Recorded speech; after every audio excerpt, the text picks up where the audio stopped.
Note here that we have that these are underlined as abbreviations, but I'm not going to deal with that for a moment. Let's see. Here we have links. By default, links, if I click on that, you'll see it's an Ahref.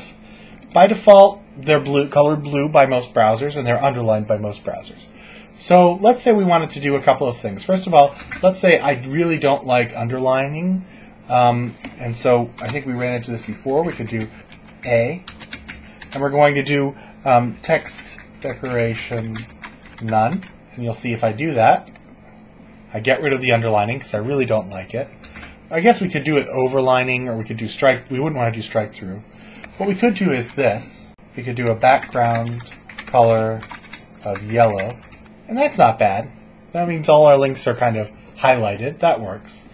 I think it's a little bit distracting, and it's not necessarily really clear. I mean, it does turn to a handle, but wouldn't it be nice if it was just kind of blue normally, but then it did that when it was when you moused over it?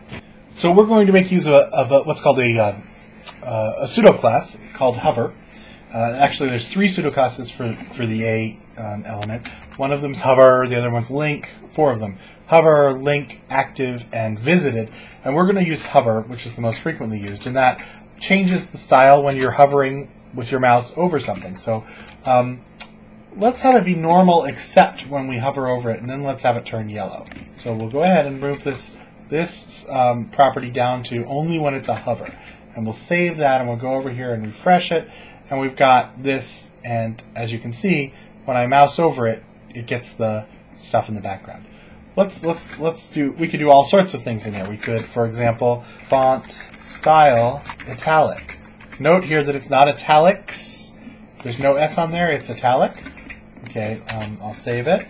And now you see that it gets a yellow background and goes italic. We could throw in a font size and a bold and all sorts of things in there so that when we rolled over it, we had something to say.